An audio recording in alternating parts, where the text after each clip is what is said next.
remodeling the office, and more? What are the patients going to say to you? Hey there, Dr. David Madow, along with Dr. Richard Madow. Welcome once again to the Dental Practice Fixers podcast. We're so glad to have you here. We really appreciate all the positive comments. Give us a review if you feel like it. We would love it. Or comment on YouTube.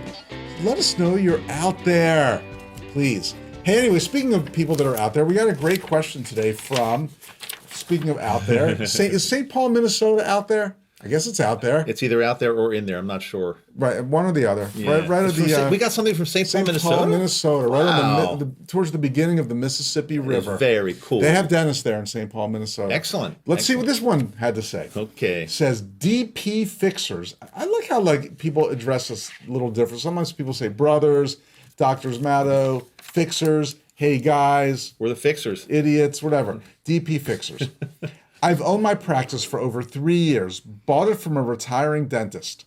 Things are going well, and my practice cash flow is good enough that I am considering a remodel.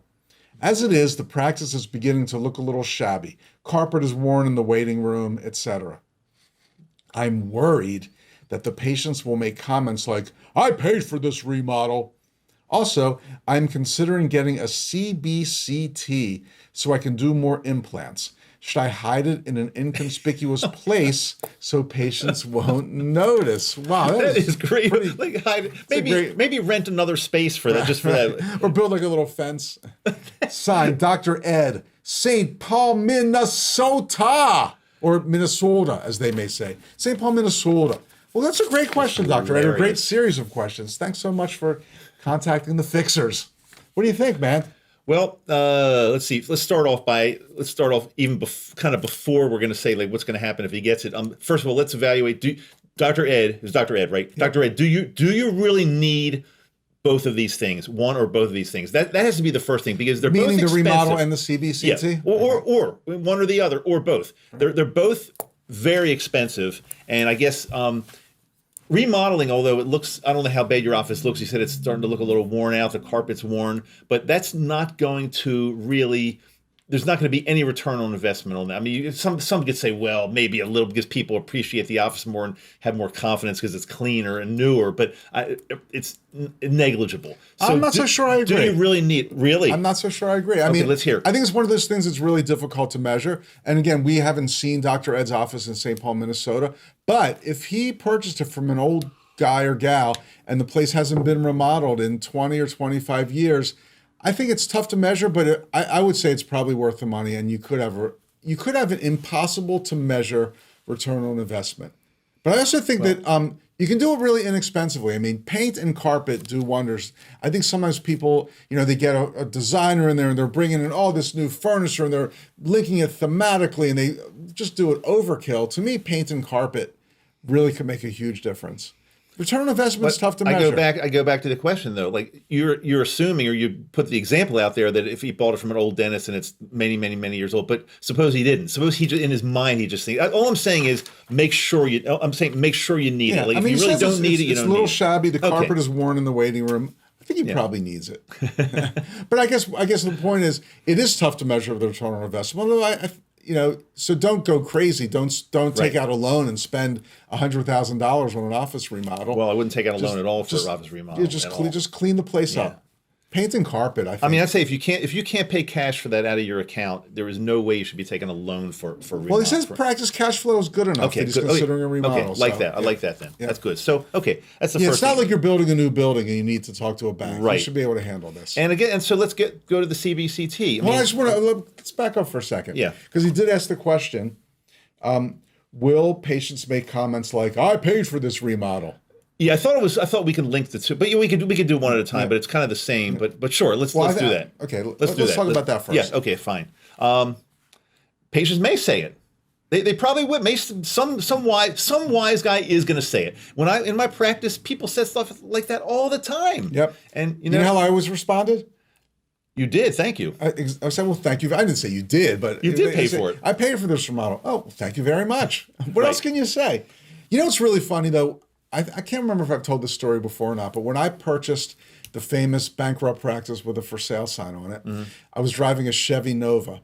And I didn't park it right out front, but somehow I guess patients knew it was my Chevy Nova. Maybe because I had the big Maryland Dental School. But no, it didn't have that. You had one of those? I did not. I'm probably a Grateful You're a Dead nerd. sticker. Right. That's right. I saw a Deadhead sticker on a Nova. Right. You said no one ever. Right. That's probably said a lot of people. Right. Especially the old school Novas. Oh, definitely. But not yeah, a Nova yeah, yeah. SS. Probably not a Dead sticker on that. A couple patients gave me a hard time. They said, "What's a doctor doing driving a Nova?" Now, I didn't care. I thought it was pretty funny. But they do want to see you as successful to a certain extent. They don't want to see you flaunt your wealth or brag or maybe, be driving a Lamborghini. But let's say that's a no-win because they made fun of you about the Nova. But yeah, suppose you drive up in a Lamborghini. Hey, doctor, you're charging too much. Your fees are too much. So is there like a win? A win at Good all? middle in this? ground. Is there? I think Like drive so. up in a what? And well, the car that I replaced that Nova with is also no longer made, just like Novas, but it was a Saab 900. It was, technically a luxury car, but it certainly wasn't expensive, but it looked nice. I felt like a doctor driving the thing. Well, I'm going to go out on a tangent or a limb? Well, both. Okay. Let's do both. Okay, so here's an example of this, and I'm going to tell you how I felt a little bit weird about this. But I think I may have even told you the story. There's an Italian restaurant not that far from here that Yoko and I go to sometimes in the evening, and there's a what is that? I can't remember. I told you what car it was, but it's that fancy Italian car. I thought it was Alfa Romeo? Alfa Romeo. There's always to me, I don't know much about cars, but it looks super expensive to me, and it's parked in the very first spot right outside the restaurant, and as it turns out, it's the owner's. Ah. So, is that a good thing to do? I think you're kind of first of all, you're kind of flaunting it that I'm able to get this real super expensive car, and not only that, you're taking up your customers' parking spots. Like he's parked right in the front row, and Dennis could be doing the same thing. Yeah. Well, I think first of all, it's cool that the owner of an Italian restaurant drives an Italian car. I like that, seriously. Okay, that's good. right. You feel more Italian. And Alfa Romeos, I think, depending on the model, aren't. I mean, they're not Lamborghinis or Ferraris. Okay, so I thought they were. Maybe they're not. Maybe they're not. Taking up the first spot, bad. Not cool. Bad. Not cool. But don't you want the owner of the restaurant you like to be successful? Not that successful. I think his pizzas are probably just maybe $1 too much a piece. That's all. Depending on it's probably least. Depending on what his lease is. Probably least, right? Yeah, I guess there's a line. So do you want? Okay, do you want your dentist pulling up in a Lambo? I'd say no. No, probably but this not. I don't think this guy's pulling up in a Lambo. No. But I think maybe the equivalent of a Saab 900 in those days would be like pulling up in a Volvo. I don't know. I think you don't want them to be a schlepper. You don't want them to be a schlub. You don't want them pulling up in like a rusted old Maverick, a rust bucket. Right. You don't want that. I mean, I feel like you want your physician, your dentist, your accountant, your attorney. You want these people to be successful. Right. You don't want them to be showy, but you want them to be successful. Right. So I think also having worn out carpet and chipped walls and wood paneling that looks like it's from the club basement in 1976 does not look like you're going to an office where the doctor's successful. Right. I'm going to give you that. So it's got to be clean, and new looking. It should be absolutely. Right. So let's do the remodel. Keep it to one you can afford. I think your point of if your checkbook cash flow can pay for it, then you can do it. Yeah, definitely. So let's do the remodel. We're doing it? Okay. Let's do it. Okay. How about we haven't seen The Office. We're doing the remodel, but that's okay. How about the CBCT, the cone beam? Now that you're not paying for, you're not using cash flow to pay for the cone beam. Let's face it. Should be. That's just not realistic. I don't think any dentist uses cash flow to pay for a cone beam. I mean, probably not. So his question was, I'm considering getting, I like this question because it actually has some subtle things to it that we need to address. I like this part. I'm considering getting a cone beam so I can do more implants. Oh, so in other words, the cone beam is gonna actually do the treatment planning, help him get more cases. Right, that's what he's right. I think that's what he's insinuating. That's really good. Now, I like that. I think you can make the argument that if you want to do implants and be a state-of-the-art practitioner, a cone beam is a very useful tool. But will it help you do more implants? Won't help you do more. Nobody's going to be coming to you and saying, I'm coming to you because you have a cone beam. Exactly. I feel like this guy's being sold a bill of goods by the cone beam manufacturer saying, you're going to do a lot more implants if and when you get this cone beam. And that's the kind of thing that's troublesome. Yeah, I totally agree with that. I mean, if he's already got a great implant practice, or maybe if he's been treatment planning implants out the yin yang and then feels like he can't do them as well as he would like to because he doesn't have a cone beam, well, that's one thing. right? Yeah, I'd say there's nothing wrong with while you're building your implant practice, though. There's nothing wrong with starting off without a cone beam right away. I agree. Because that's not. Yeah, it's very expensive. It's not going to get you more patients. Right. I agree. So, and even if worse comes to worse, and you've got a complex case where you feel like you couldn't even touch the thing without a cone beam, you can refer it out just for the imaging. Absolutely, definitely. Yeah. So okay, so we both agree. If you're ready for a cone beam and you're doing a lot of implants and you feel like that you're being hindered clinically, then sure, get a cone beam. But don't get it thinking your implant practice will increase because you have it. Okay, now And make sure you can afford it. I just have a feeling the reps are just using so many sales lines to make you believe that you have to get this, and it's like, and if you don't have it, you're going to have a failing practice. Make sure you can afford the thing, please. do the math. Yeah, exactly. As one might say, do the math. Now, about I love hiding this. it? Yeah, should I hide it in an inconspicuous place so patients won't notice? Of course. Oh, you've got a cone beam. Look, I see you've got a brand new cone beam there. I'm not coming here anymore. You've got a cone beam and a Lamborghini. That's a great question. I've never heard that one before. Should I hide it? Will the patients really know this is different than any other X-ray what machine? the heck's going It looks on. a little fancier, schmancier, but I don't think that they would think it's anything unusual to see a piece of tech equipment in your practice. I think there's an underlying theme in this question that this doctor is. You kind of expanded a little bit on the second part, but there's an underlying theme. This doctor, I believe, does not have enough self-confidence. This doctor is worried, like what are my patients going to think if I get new carpet, if I get this new piece of technology? What are they going to think? What are they going to say to me? Am I going to look too successful? Am I going to look like I'm making too much money? No. It's a great point, and I think maybe typical when you buy an older practice and a lot of the patients are still carryovers from the old doctor. You're thinking like, are they going to think this new young buck is just spending their money left and right, and now they're going to raise the fees, right? I think it's the opposite, though. I think when you buy an older practice and the patients have been coming to this place for years and they see some new technology coming in, they're going to say, "Wow, we finally have a doctor that's like keeping up with things." Right. I think it could go that way. I agree. Dr. Ed, this guy must know what he's doing. He got new carpet. Yeah. He must be a good dentist. He got brand new carpet. I'm referring all my friends and family. Paint. And paint. And what's over there? It's a cone Where? beam. It's a cone beam. And the paint shades match, so he's probably a great cosmetic dentist. The paint matches the carpet. Does he do cosmetic dentistry also, you think? I think he only does uncosmetic dentistry. Listen, is it time we retire that term? I do cosmetic I'm looking for a dentistry. cosmetic dentist. Oh, not me. I want a dentist who's very uncosmetic, whose shades don't match. If you're not a cosmetic dentist, what the hell? These days, right? Yeah. I mean, in 1970, you probably get away without being a cosmetic dentist. You slung amalgam all day, I guess. Exactly. Or you did it nicely. Well, was Ken Grubbs a cosmetic He was dentist? absolutely a cosmetic dentist. His amalgams on the posterior teeth look better than most people's anterior teeth, I think. His amalgams belonged in a museum. They were unbelievable. Absolutely. Ken Grubbs, are you watching this podcast? Where are you? Monroe, Georgia, somewhere. What a great guy. I wonder if he's still practicing. I don't know. I'm not super good guy. All right. Well, hey, I think this is a great question, Dr. Ed. We really appreciate it. Keep those questions coming out there in podcast land. We're like David Letterman used to do. He'd read something and then he'd like throw it back and they get a sound effect. Can we get a sound effect? You're like, bing. Did Carson do something like with the Carson did it with Karnak, I think. That's right, with Karnak. He like flipped the index card that way. Exactly. But I think Letterman used to fling it into the back and then as it hit the fake background, you'd hear a sound effect. Who's his drummer? Can we get him to drummer? Carson's drummer was Ed Shaughnessy. Oh, I don't know that name. Letterman's I drummer. don't know that name. I thought, did he have another drummer that was like more? Well, Max Weinberg was the drummer for Weinberg. Conan O'Brien. Maybe I that's. believe. So I don't know. Shows how much I watch all this. Letterman. I mean, Paul Schaefer was his band leader. I can't remember who his drummer was. Marshall, if you're listening, who was Letterman's drummer? Let's do a call. Before we do the call, real quickly, Fat Merchant, the best credit card processor. Why? Because they're high tech, they're easy to use, they give you great reporting, but most of all, they save you money. They do not charge an interchange plus fee. In other words, whoever's doing your credit card processing right now, tax on a percentage fee after the credit card company tax on their percentage, which is already high enough. Fat Merchant's like a disruptor. They're like Amazon, Uber, Lyft, eBay, Spotify. Who's another disruptor? Airbnb. Who's that one for the cars? I use it all the time.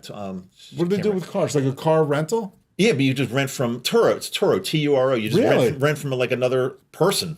Wow. Somebody's got like a name a typical car, Toyota Corolla, and they're not using it. They'll put it up on Turo. You can rent it for like $30 a day or something like that. No I've kidding. used it a bunch. It's actually What's really your good. experience been like with It's been that? very good, actually. Well, so you could rent like Adam's Corolla if you wanted to. You could do that, but the funny thing is, you could rent like really like if you let's say you want to impress somebody, you're going on a date. I'm going on a date. I want to pull up in a Tesla Model S.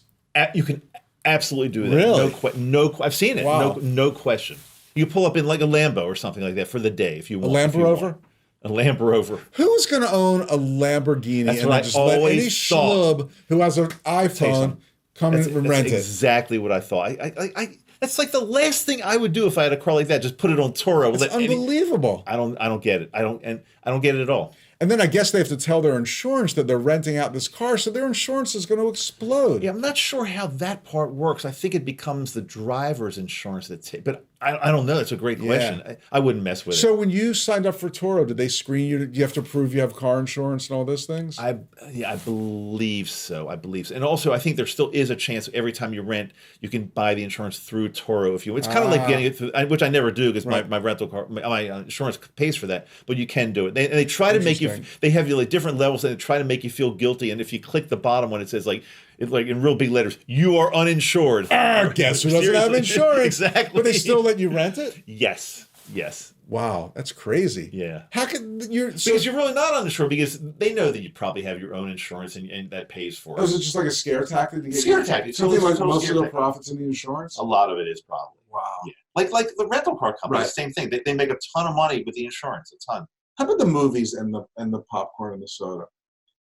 Oh, they make nothing on the movie itself, I think. It's all in the popcorn and soda. Candy and I went to the movies yesterday. Right. And she got a small fountain drink. Uh-huh. Small. Small, like how big about? I'd say Okay. it was $6. Oh, God. $6. She didn't take it back and say, no, I only want one. I don't want to get done. I don't want to buy the whole fountain. $6. I was really surprised. But at the movie theater, it's like a given. That's how they make their money. I thought it was going to be 4 maybe or something. $6 is a little steep. I thought it was for the really small. steep. But didn't they use the line like for 25 cents more, you get one that's like this big? They did. Yeah, but who wants one that big? Then you'll be in the 25 bathroom the cents whole more, time. but it's only 25 But cents. you don't want it. That's Why spend the 25 cents and then you don't even why they want do it? it. That's exactly right. So maybe that 25 cents is like all profit. All profit. Right. Because they know you're not going to drink it, so it's all profit. Exactly. Fat merchant. They are a disruptor in the credit card industry. So go when you're a friend of us, which you can become a friend of us. You're already a friend of us, but you can. Are we accepting friends now? We're accepting more friends? You can prove it to Fat Merchant by calling. I'm going to have to cheat to look at this number, 844-860-9951. That's like the dedicated Madow line, 844-860-9951. Or just go to the website, bit.ly/FATTMAD. We use Fat Merchant at the Madow Center for all of our stuff. We've saved a ton of money, and you just make that switch one time and you never look back. So do it, Fat Merchant. Highly recommended. I'll say something real quick, Rich, just for a second. Please. And we'll move on. We said this a lot. If you're ready to take your practice to the next level, if you want to spend a day with us and our coaches and really learn how to improve your practice, become much more successful, more productive, and increase your bottom line. What do? You attend a masterclass. You attend a Madow masterclass, and simply just for more information, go to masterclass.madow.com. If you're watching the video, we'll have it right there, along with Rich's phone number. We'll have it right My down phone there. number. Yeah, just give me a call. Phone number you just night or day. But if you're listening to the audio, you got to remember this. It's masterclass.madow.com. We'd love to spend a day with you, with our coaches in beautiful Madow Center for Dental Practice Success here in Baltimore. All right, let's do the call. Let's do it. Dentistry, where we love to make you smile. Please press 1 for English. Para español, por...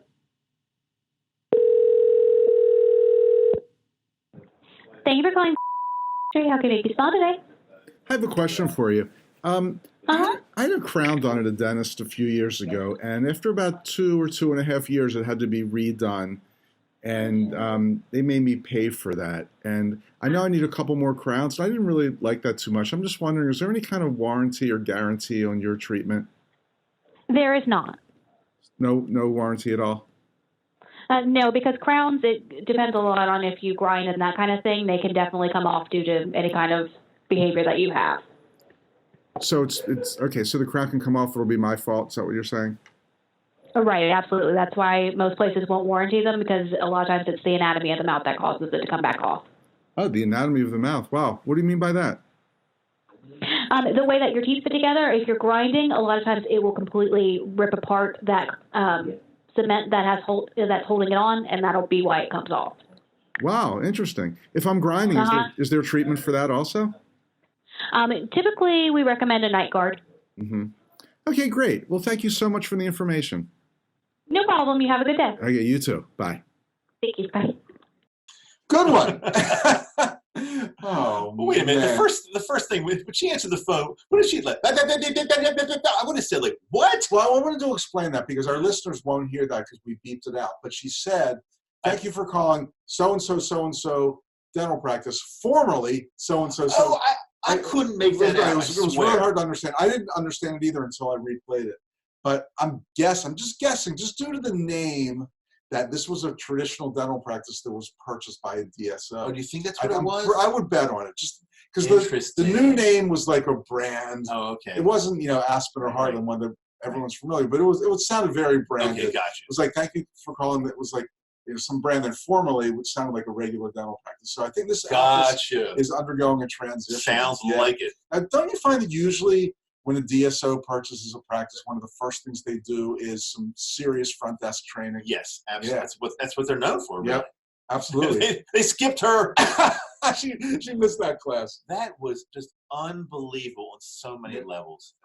I loved it. I loved it too. I like that she was blaming it on the patient. Well, it's your fault. It's your fault. Your fault. And that was great. Unbelievable. I also like, do you offer any kind of warranty? It wasn't like any explanation or anything. It was just no. And then I asked why not to get more. So if I just stopped at no, the call would have been over. Yeah, right. That's right. Do you offer any kind of warranty? No. Okay, thank you. Boom. That would have been very interesting to see what would have happened. Well, it was definitely going that way. And she knew that this patient needed 2 crowns. Right. There was no question. So someone's on the phone. They need 2 crowns. They want to go to their brand new DSO. And we're not saying this is a topic for, maybe we'll talk about this on a different time. We're not talking about the merits of offering warranties or not offering warranties. Not at all. We're talking about the fact that this practice didn't. Okay, that's fine. But how do you handle the call? Right.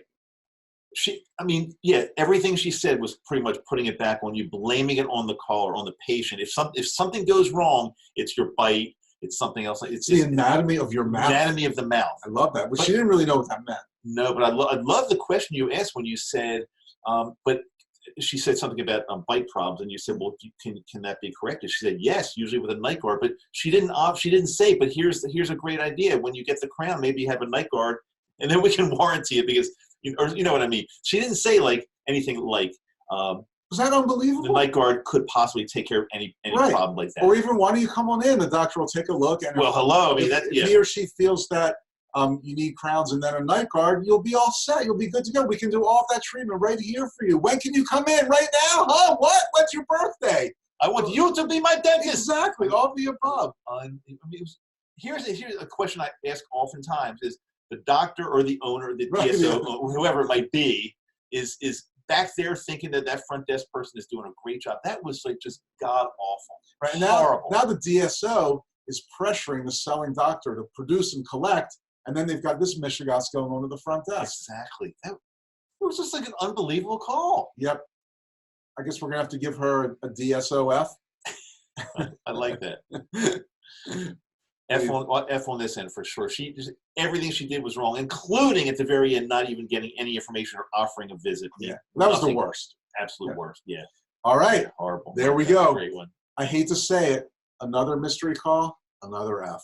We don't do 50 calls and only play the bad ones or the good ones, however you want to frame it. No, we do 55. Podcast. Right? No, we literally these write themselves. Right. We want to get somebody really good so we can demonstrate that. And occasionally we do. I'd say, what'd you say, 1 out of every 10 to 20 is a good one? Yeah, 1 out of 10, maybe. Maybe 1 out of 10, maybe 10%. One or the other. I'm not sure which one. But it's scary because this is dentistry in the USA. We're calling dental offices all over the country, and this is what we're getting.